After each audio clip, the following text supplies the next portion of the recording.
Chapter 34. The diggers at the spot whence the golden light proceeded presently unearthed a bronze bird. Looking at it, Cao Cao turned to his companion, saying, "What is the portent?" "You will remember that the mother of the praiseworthy King Shan dreamed of a jade bird before his birth, so certainly it is a felicitous omen," said Zan Yu. Cao was very pleased, and he ordered forthwith the building of a lofty tower to celebrate the find, and they began to dig foundations and cut timber, to burn tiles and to smooth bricks for the bronze bird tower on the banks of the river Zhang. Cao Cao set a year for the building. His younger son, Cao Zhai, said, "If you build a terrace tower, you should add 2 others, one on each side. The center tower, as the tallest, should be called the Bronze Bird Tower. The side towers named Jade Dragon Tower and Golden Phoenix Tower. Then connect these by flying bridges, and the effect will be noble. My son, your words are very good. And by and by, when the building is complete, I can solace my old age therein." Cao Cao had 5 sons, but this one, Cao Zhai, was the most clever, and his essays were particularly elegant. His father was very fond of him, and seeing that the young man took an interest in the building, Cao Cao left him with his elder brother Cao Pai Yejun to superintend the work, while he led a 500,000 army that had recently been captured from the Yuans back to capital Xucheng. When he arrived, he distributed rewards liberally, and memorialized the throne obtaining the title of the Pure Lord for the late Zhu Jie. And he took Zhu Jie's son Zhu Yi to be brought up in his own family. Next, Cao Cao began to consider the reduction of Liu Bai's power. Zan Yu said, "The Grand Army has only just returned from the north and needs rest. Wait half a year that the soldiers may recover from the fatigue of the campaign," and both Liu Bio and Sun Quan will fall at the first roll of the drums. Presently Cao Cao approved of this plan.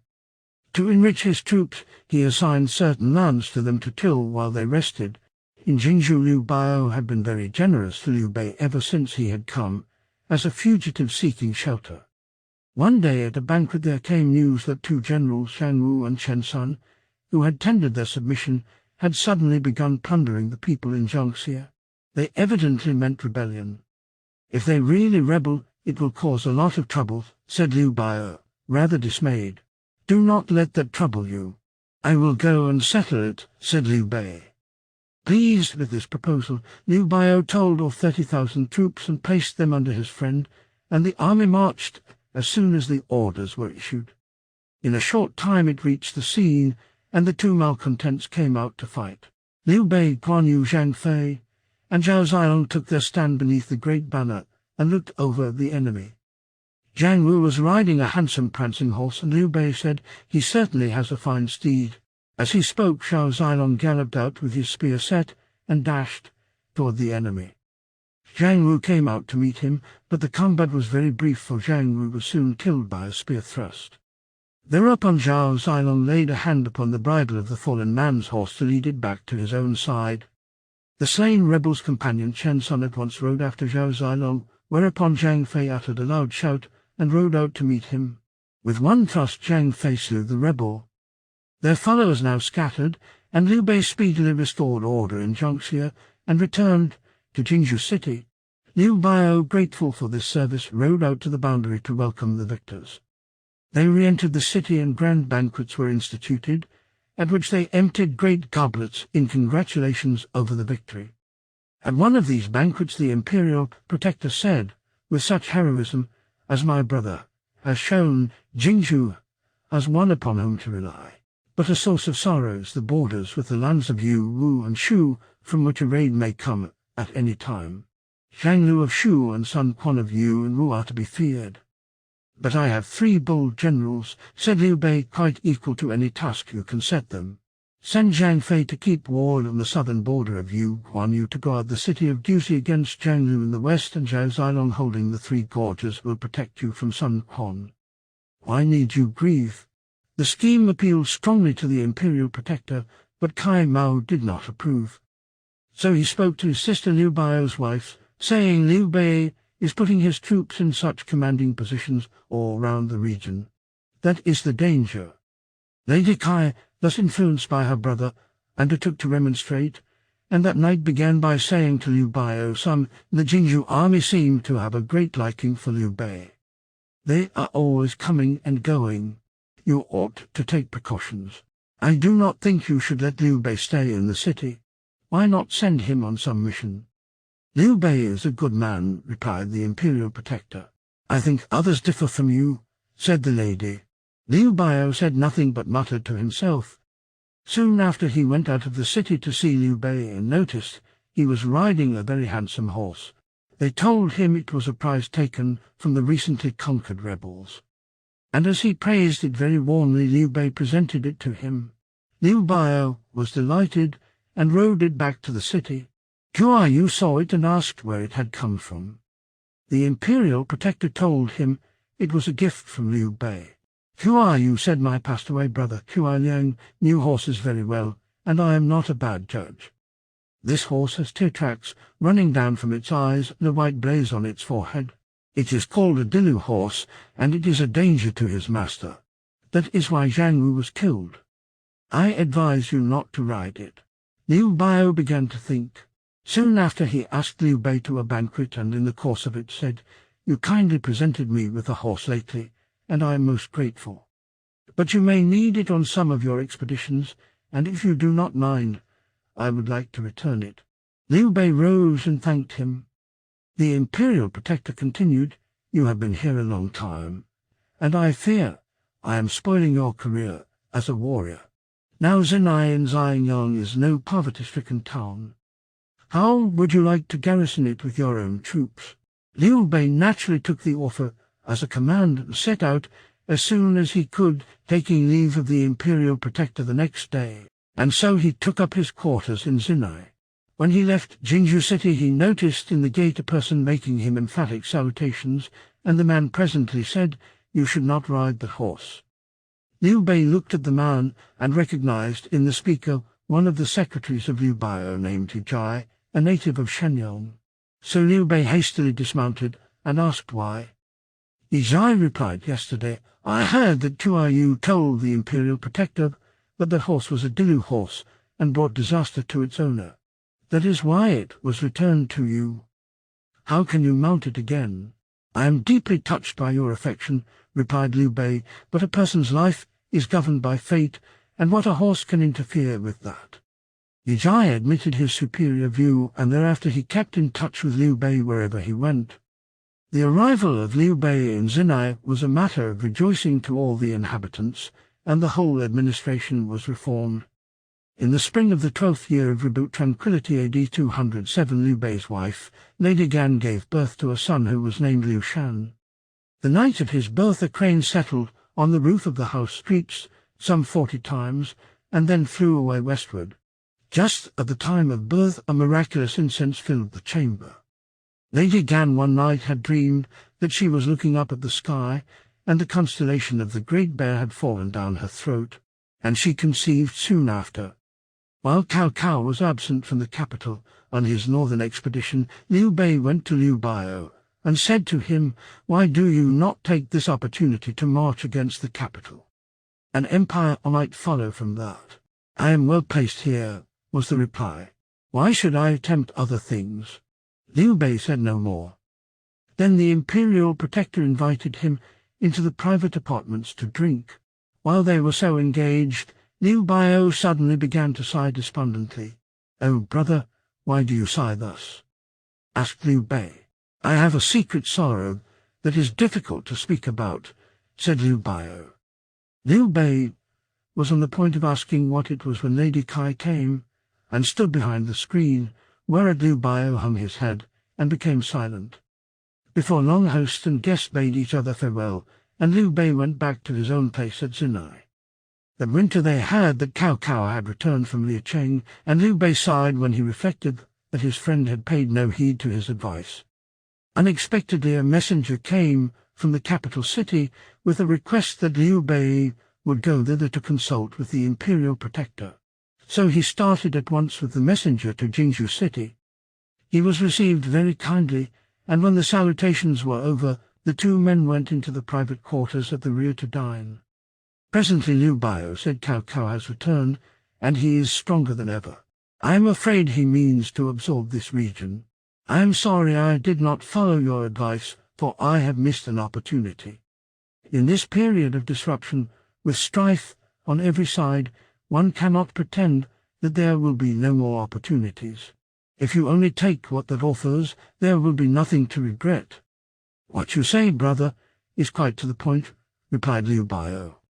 They drank on for a time till presently Liu Bei noticed that his host was weeping, and when he asked the cause of these tears, Liu Bio replied, "It is that secret sorrow I spoke of to you before. I wished to tell you, but there was no opportunity that day. Oh, brother, what difficulty have you, and can I assist you? I am entirely at your service. My first wife of the Chen family bore me a son, Liu Kai, my eldest. He grew up virtuous but weakly, and unfitted to succeed me in my office. Later I took a wife of the Kai family, who bore me a son named Liu Zong, fairly intelligent. If I pass over the elder in favor of the younger, there is the breach of the rule of primogeniture. But if I follow law and custom, there are the intrigues of the Kai family and clan to be reckoned with. Further, the army is in the hollow of their hands. There will be trouble, and I cannot decide what to do." Liu Bei said, "All experience proves that to set aside the elder for the younger is to take the way of confusion. If you fear the power of the Kai faction, then gradually reduce its power and influence, but do not let doting affection lead you into making the younger your heir." Liu Bio pondered silent. But Lady Kai had had suspicion why her lord had summoned Liu Bei, and what was the subject of discussion, so she had determined to listen secretly. She was behind the screen when the matter was talked over, and she conceived deep resentment against Liu Bei for what he had said. On his side, Liu Bei felt that his advice had fallen upon a forbidden subject, and he arose and walked across the room. As he did so, he noticed that he was getting heavy and stiff, and a furtive tear stole down his cheek as he thought of the past. When he returned and sat down, his host noticed the traces of weeping and asked the cause of his sorrow. "In the past, I was always in the saddle, and I was slender and lithe. Now it is so long since I rode that I am getting stout, and the days and months are slipping by wasted. I shall have old age on me in no time, and I have accomplished nothing, so I am sad. I have heard a story that when you were at Zuching at the season of green plums, you and Cao Cao were discussing heroes. You mentioned this name and that to him as humans of parts, and he rejected every one of them. Finally he said that you and he were the only two persons of real worth in the whole empire. If he, with all his power and authority, did not dare to place himself in front of you, I do not think you need grieve about having accomplished nothing." At this flattering speech Liu Bei, as wine was getting the better of him, and in a half-maudlin manner replied, "If I only had a starting point, then I would not be afraid of anyone in a world full of fools." His host said no more, and the guest, feeling that he had slipped up in speech, rose as if drunk, took leave, and staggered out, saying he must return to his lodging to recover. The episode has been celebrated in a poem, when with crooking fingers counting, Cao Cao reckoned up the forceful humans of real determination. Only two he found, and one was Liu Bei. But by inaction he had grown both fat and slothful. Yet the months and years in passing fretted him with naught accomplished. Though Liu Bio kept silence when he heard the words of Liu Bei, yet he felt the more uneasy. After the departure of his guest, he retired into the inner quarters, where he met his wife. Lady Kai said, "I happened to be behind the screen just now, and so heard the words of Liu Bei. They betray scant regard for other people, and mean that he would take your territory if he could. If you do not remove him, it will go ill with you." Her husband made no reply, but only shook his head. Then Lady Kai took counsel with her kinsman Kai Mao, who said, "Let me go to the guest-house and slay him forthwith, and we can report what we have done." His sister consented, and he went out, and that night told off a party of soldiers to do the foul deed. Now Liu Bei sat in his lodging by the light of a single candle till about the third watch, when he prepared to retire to bed. He was startled by a knock at his door, and in came Yi Jai, who had heard of the plot against his new master, and had come in the darkness to warn him. He related the details of the plot, and urged speedy departure. "I have not said farewell to my host. How can I go away?" said Liu Bei. "If you go to bid him farewell, you will fall a victim to the Kai faction," said Yi Jai. So Liu Bei said a hasty goodbye to his friend, called up his escort, and they all mounted and rode away by the light of the stars towards Zinai. Soon after they had left, the soldiers arrived at the guest-house, but their intended victim was already well on his way. Naturally, the failure of the plot chagrined the treacherous Kai Mao, but he took the occasion to scribble some calumnious verses on one of the partitions. Then he went to see Liu Biao, to whom he said Liu Bei has treacherous intentions, as can be seen from some lines written on the wall, and his hurried departure is suspicious. Liu Biao felt doubtful, but he went to the guest-house, and there on the wall he read this poem: "Too long, far too long I have dreamed life away, gazing at scenery day after day. A dragon can never be kept in a pond. He should ride on the thunder to heaven and beyond." Greatly angered by what he read, Liu Biao drew his sword and swore to slay the writer. But before he had gone many paces, his anger had already died down, and he said to himself, "I have seen much of the man, but have never known him write verses. This is the handiwork of someone who wishes to sow discord between us." So saying, he turned back, and with the point of his sword scraped away the poem. Then, putting up his sword, he mounted and rode home. By and by Kai Mao reminded him, saying, "The soldiers are awaiting your orders to go to Zinai and arrest Liu Bei." "There is no hurry," he replied. Kai Mao saw his brother-in-law's hesitation, and again sought his sister. She said, "Soon there is to be the great gathering at Xianyang, and we can arrange something for that day." Next day Kai Mao petitioned the imperial protector, saying, "We have had several fruitful harvests recently. I pray you, sir, attend the full harvest festival at Xianyang. It would be an encouragement to the people. I have been feeling my old trouble lately." "I certainly cannot go," replied he, "but my 2 sons can go to represent me and to receive the guests."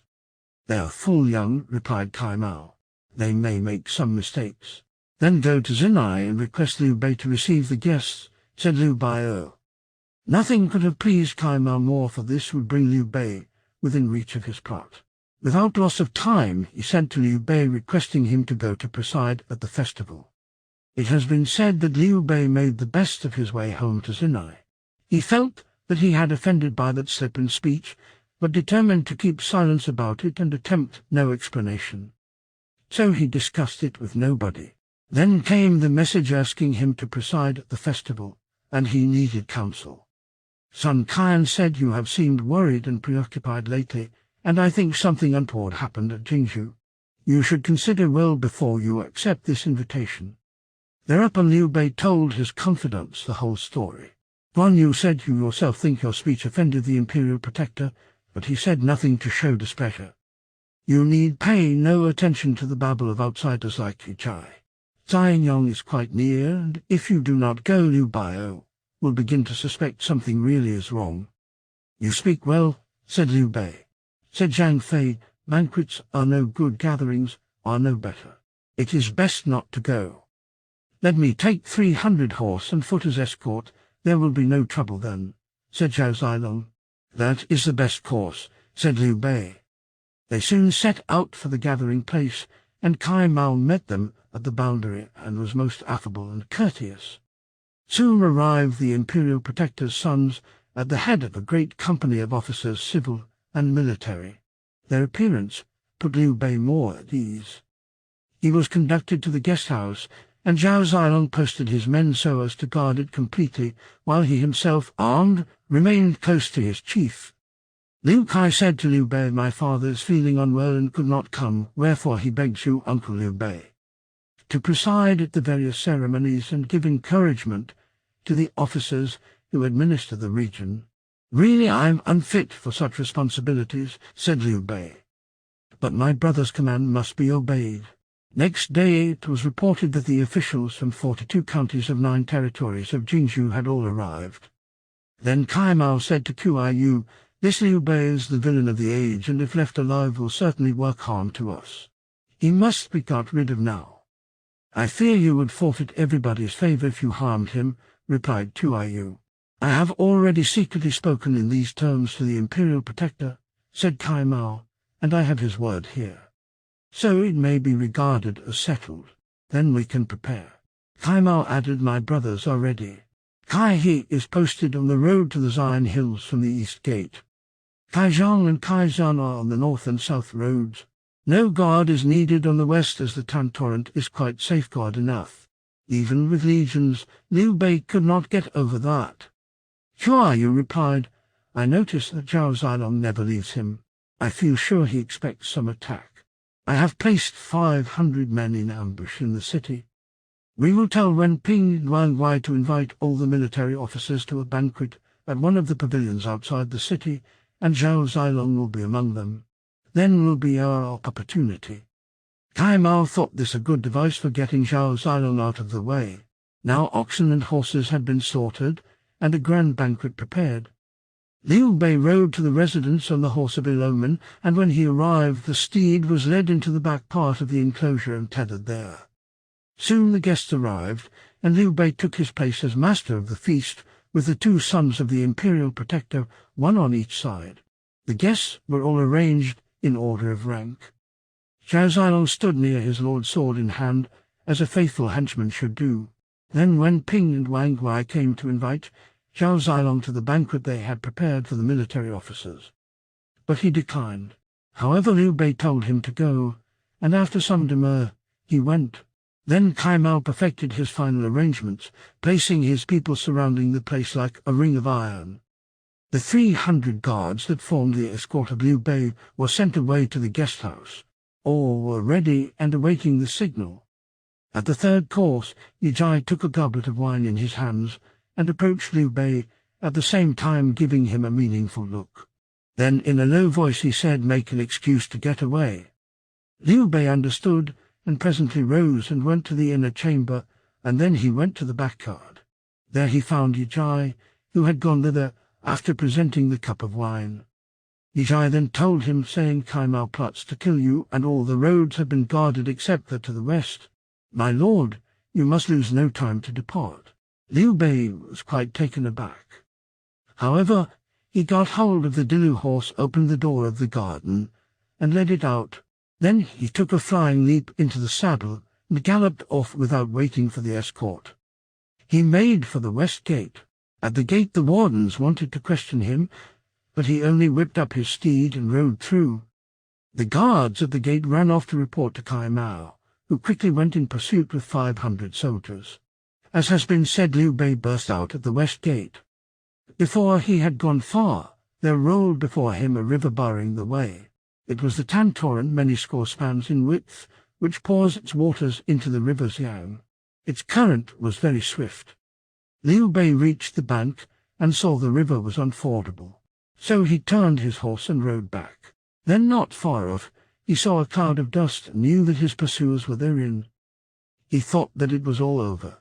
However, he turned again toward the swift river, and seeing the soldiers now quite near, plunged into the stream.